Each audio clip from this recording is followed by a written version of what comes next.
Acast powers the world's best podcasts. Here's a show that we recommend. I'm Vanessa Zoltan, and I'm a Jewish atheist non-denominational chaplain. And I'm Matt Potts, and I'm an Episcopal priest and a professor at Harvard Divinity School. And we co-host the podcast Harry Potter and the Sacred Text, which is a week-by-week read-through of the Harry Potter books, where we treat those books as if they were sacred texts. What we mean by that is not that we think that the text is perfect or that we respect their author, but that they can teach us how to be more loving in the world. Listen to the show on the Acast app or wherever you get your podcasts. New episodes drop on Thursdays. Acast helps creators launch, grow, and monetize their podcasts everywhere. Acast.com. It's Saturday, the 21st of October. I'm Kira Evans, and this was a week that saw Joe Biden and Rishi Sunak head to Israel, President Putin head to China, a double by-election victory for Labour, and the return of the Rolling Stones. Grab a cup of something hot, put up your feet, and get up to speed on the 7 biggest stories of the week. This is the Standout 7 from the Smart 7. It's news, but not the news.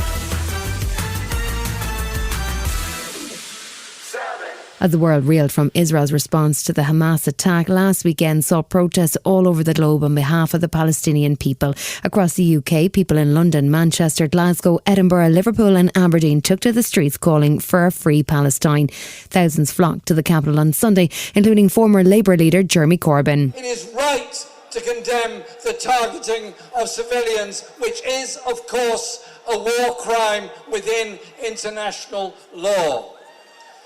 But it's also right to condemn the continuing occupation of Palestine by the Israeli military forces. As Israel focused on destroying Hamas, the World Health Organization was sounding the alarm on Monday as it claimed that Gaza was running out of water. In particular, it said the lives of patients across Gaza's 35 hospitals were at high risk as the Gaza Strip ran out of fuel and food.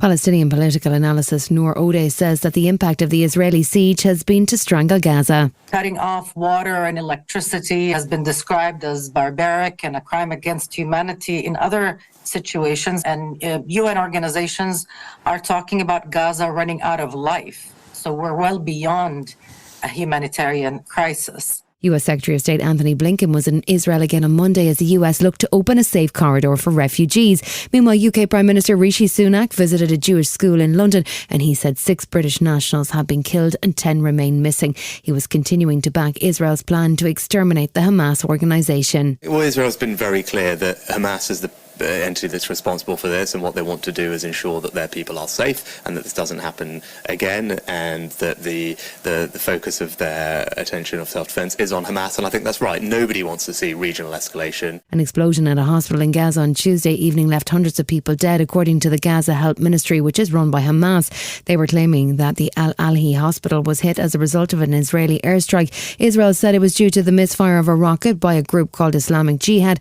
and that a portion of the rocket hit the hospital. The deaths have led to protests in the streets of Gaza, and 22 Arab nations at the UN called for a ceasefire. It came as US President Joe Biden left the US to head to Israel. Former chair of the Defence Select Committee, Tobias Ellwood, said that the speed at which Joe Biden is heading into the middle of the conflict is hugely significant. The president's visit allows a pause, a recognition that we need an emergency plan of security, humanitarian aid, and, of course, of governance as well. US President Joe Biden arrived in Israel on Wednesday, but the aftermath of the explosion at the Al-Ahli hospital late on Tuesday evening threw everything into chaos. The day was full of claims and counterclaims over whether the explosion was an Israeli airstrike or a misfiring missile fired by Islamic Jihad, but hundreds appeared to have died.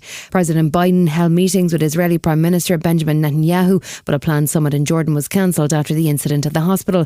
The US President also hosted a joint press conference in Tel Aviv and called for calm. But I caution this: while you feel that rage, don't be consumed by it.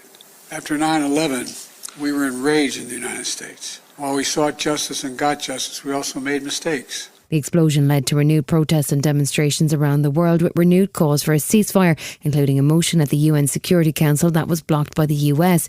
UN Secretary Antonio Guterres was one of the voices calling for a pause in the fighting. I call for an immediate humanitarian ceasefire to provide sufficient time and space to help realise my 2 appeals and to ease the epic human suffering we are witnessing. Too many lives and the fate of the entire region hang on the balance. UK Prime Minister Rishi Sunak hit the road on Thursday on a whirlwind tour of the Middle East. He began with a morning visit to Israel and then headed to Saudi Arabia in the afternoon to meet with Crown Prince Mohammed bin Salman in an attempt to enlist his assistance in getting the hostages held by Hamas released.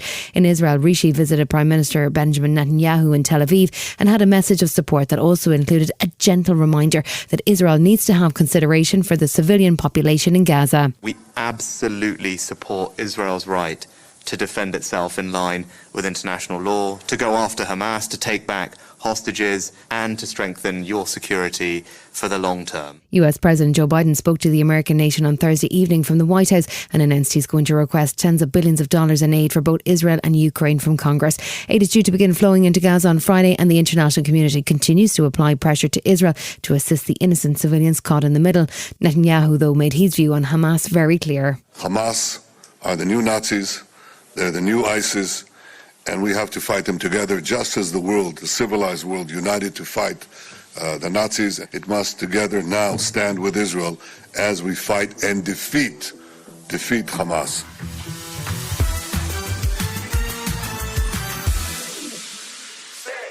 Thursday saw two by-elections take place in former Tory safe seats. Tamworth was a seat held by Chris Pincher, who resigned after groping allegations against him, while Nadine Dorry's seat was up for grabs in mid-Bedfordshire. The size of the majority saw Labour leader Sir Keir Starmer describe his party's chance of winning either seat as a moonshot, but they managed to win both, overturning a 20,000 Tory majority in Tamworth and an almost 25,000 vote majority in mid-Bedfordshire in a double blow for Rishi Sunak.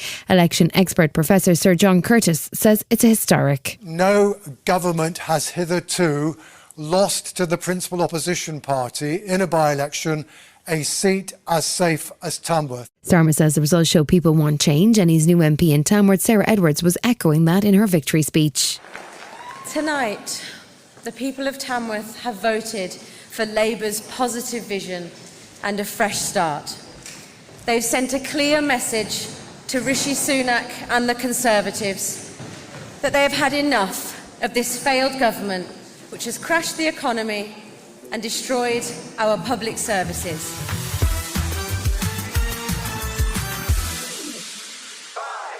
Monday marks 600 days of Russia's war in Ukraine, but the situation appears to be more or less at a stalemate. Ukraine have repelled Russian attempts to take the eastern city of Avdiivka, while at least 6 more civilians died in Russia's latest missile strikes. Russia's President Putin was in Beijing this week to meet with Chinese leader Xi Jinping, his first overseas trip since the War Crimes Tribunal in The Hague issued a warrant for his arrest. China has floated a 12-point plan for peace, which includes a commitment to no nuclear weapons and a proposal for a ceasefire, but Ukraine has rejected the plan. Putin told Chinese media on Monday that he's in favour of the plan. We are well aware of our Chinese friends' proposals. We appreciate them. I think they are quite realistic. In any case, they could be the basis for peace agreements. Ukraine claimed successful long-range strikes on Tuesday, destroying Russian helicopters at 2 bases within the occupied territories.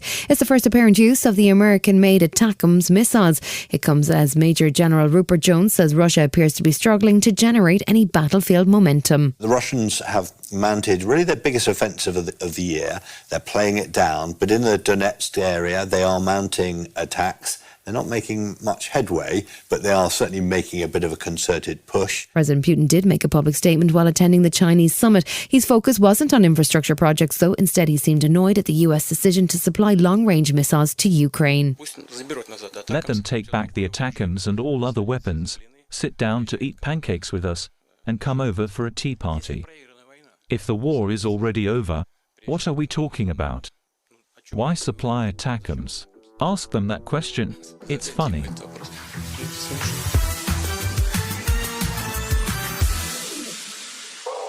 This week was another tough one for former US President Donald Trump. He reappeared in New York on Tuesday as his civil trial on fraud charges continued. He's been accused of inflating the values of his various properties to secure bank loans, and the court has heard testimony from the Trump Organization's chief financial officer and company accountants that sounded pretty damning. Trump, however, continued to rant about New York Attorney General Letitia James and was busy claiming his Mar-a-Lago estate is one of the most valuable private homes in the world, with a Trump valuation of $1.5 billion. He seemed quite offended that anyone is questioning the value of his real estate portfolio. We worked hard with my family, and my children are involved in this, and they don't deserve to be involved in this. This is a witch hunt by a radical lunatic attorney general that shouldn't be allowed to be an attorney general. She's horrible. He has so many court cases going on that it can be hard to keep track, but there was big news from Georgia on Thursday where he and 18 others are charged with racketeering and election interference. His co-conspirators have been trying various legal strategies to either speed up or shut down the case, but there was a huge win for Georgia District Attorney Fannie Willis when Trump attorney Sidney Powell made a shock plea in court. How do you plead to the 6 counts of conspiracy to commit intentional interference with performance of election duties? Guilty. She now faces 6 years of probation and has agreed to testify against her co-defendants. There wasn't much good news in Washington either, as Trump ally Jim Jordan continued to struggle to get enough support to win the role of Speaker. A plan to extend the powers of temporary Speaker Patrick McKenney until January was shot down by angry MAGA Republicans, including the man who started this, Matt Gaetz. I'm against Speaker Light. I'm against Bud Light. I believe it is a constitutional desecration to not elect a Speaker of the House. Still to come in the Standout 7, a civil rights setback in Australia and the Rolling Stones return. Right after this.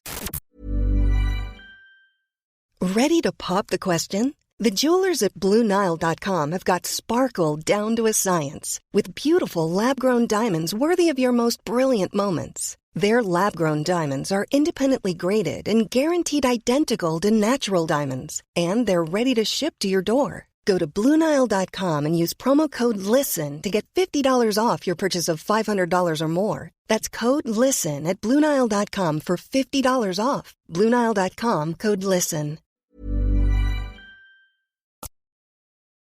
Welcome back. The SNP wrapped up its annual party conference on Tuesday in Aberdeen with new leader Humza Yousaf making his first address to the membership.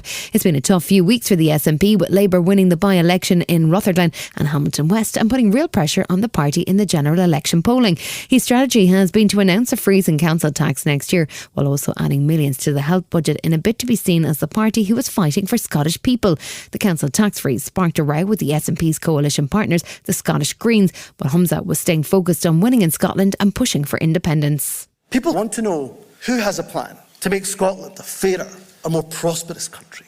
If the SNP want to continue to be trusted by the people of Scotland, and if we want to take them on our journey to independence, then we need to show them that we have the answers to these questions.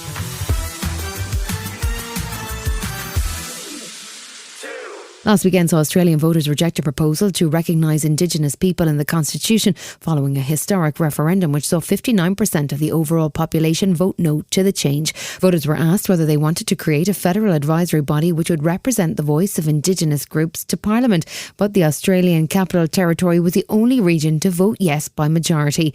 Australian Indigenous leader and former national rugby player Lloyd Walker says this isn't the end of the road for the voice. We never got the right to vote. 1964. I was 5 years old at that time. We weren't classified as Australian citizens to 67. So it's been a long, hard struggle. Our Indigenous leaders are fighters, so we'll keep fighting.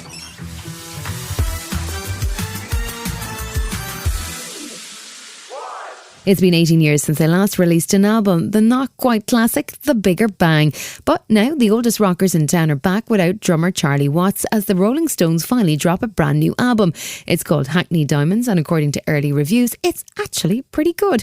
Rolling Stone magazine called it a collection of bangers, which seems a little overexcited. Here's frontman Mick Jagger making sure we know that he still knows how to write a song. To write a song, you just need your recording device, and you need your voice. In 10 minutes you can create something that didn't exist before, and maybe should never exist, but sometimes they're worth it, You've been listening to The Smart 7.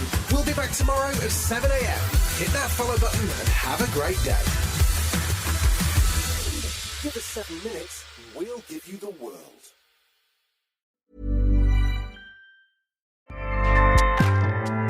Acast powers the world's best podcasts.